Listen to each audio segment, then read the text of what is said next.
My name is David Angueira, and I am the senior trial lawyer here at Swartz and Swartz.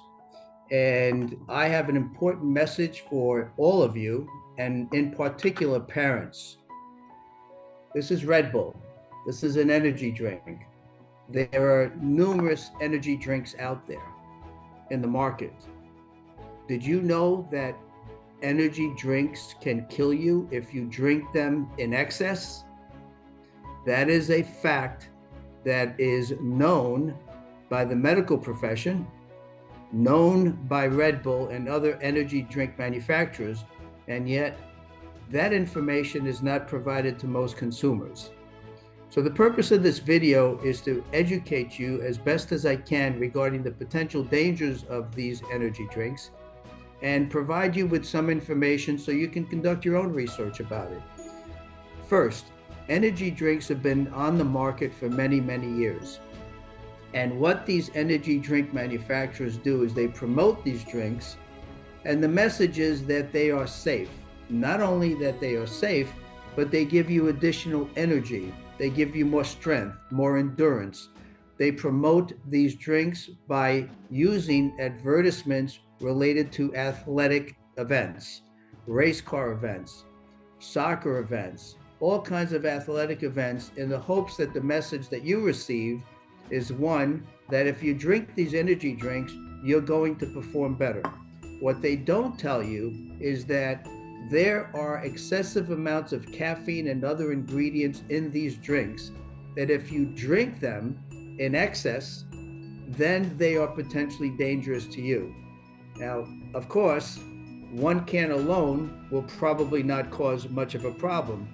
But the other problem that these energy drinks have is that they are made in such a way that they have a very tasteful flavor added to them to make them taste good. What's the reason for that? So that you drink more. And therein lies the problem. When you drink more of these, you're drinking excessive amounts of caffeine, excessive amounts of other ingredients, which can actually trigger a heart attack. Yes, I said that correctly. And anyone, whether you're young or old, there are many people in this world, in this country, that have underlying heart conditions called an atherosclerotic disease, clogged arteries. Many, many people have it.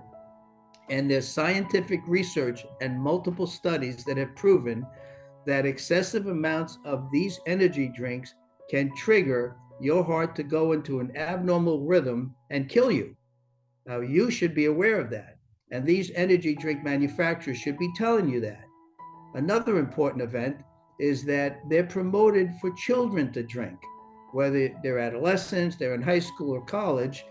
And the message to them is, if you need an extra boost, you want more energy, you want to be a better athlete, you want to do better on your test academically, drink the energy drinks, because that's what these manufacturers want you to believe, that you will perform better by drinking this substance. And it's not accurate at all. Yes, it'll give you a boost, but if you keep drinking these things, it can also cause serious harm to you. And I don't just mean cardiac harm to your heart. There are also studies that have proven that you can have neurological damage, gastrointestinal damage, and other damage to your body that can cause serious medical consequences. And yet none of these energy drink manufacturers tell the public that, because they want them to continue to buy these products. They don't warn you that you shouldn't drink excessive amounts of these drinks, because they want you to buy more and more of these products. The more you drink, the more money they make, and the more people die in this country. And we need to get that message out very clearly, not just for Red Bull, but for all the energy drink manufacturers out there, that that message has to be given. The FDA is a federal agency that is in the process of investigating the dangerousness and or safety of energy drinks, but they have not been able to regulate these drinks because they are called dietary supplements. That's the way that these energy drink manufacturers get around FDA regulations. So even though the FDA would have the authority to regulate these drinks if it was a food substance or another type of beverage, What the manufacturers do is they classify it as a dietary supplement, and by doing that, the FDA doesn't have the authority to regulate them. Well, that needs to change too. And what we have done here at Swartz and Swartz is we are on a mission to save lives. We're on a mission to make sure that this industry that is making billions of dollars selling these drinks to everybody all over the world needs to communicate important safety information to the consumers. We're also on a mission to see whether or not the FDA or the federal government can begin to regulate these energy drinks the way that they should be regulated, so proper warnings are given with the energy drinks, particularly to children and particularly to people who are mixing these energy drinks with alcohol. That in and of itself is a whole other problem.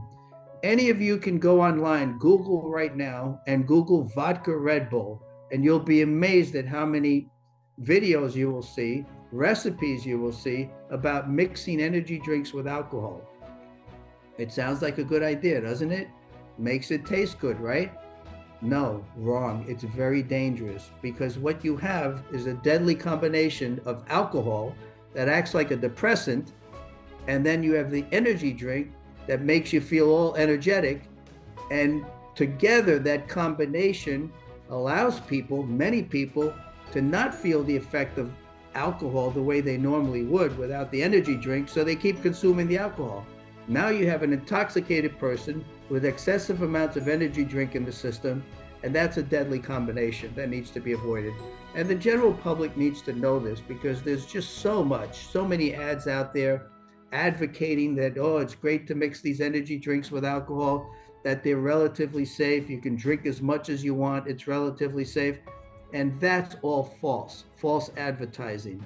In fact, if you look at some of the statistics, you'll find the FDA has said that certain amounts of caffeine alone, 400 milligrams of caffeine alone, can be a fatal toxic level. I bet you didn't know that. And that's the information that I think needs to be communicated to the general public. And here at Swartz and Swartz, what we're doing is we're making sure that this message gets sent out to the general public so that you understand. Make your own research, talk to your doctors, and if anybody in your family, whether it's an older person or a young person, ever has a situation where they get rushed to the hospital because they're having chest pain, and the doctor, all they do is they check the rate of the heart, and they don't ask any questions about what that person has eaten and what that person is drinking, you need to remind the doctor to ask that question, because there are many times that ER doctors themselves are not aware of how dangerous these things are, and we need to begin the process to educate the medical profession and the general public and our government officials. This is a product that needs to be regulated and controlled. So thank you for listening. And if you have any further questions, feel free to give us a call here at Swartz and Swartz.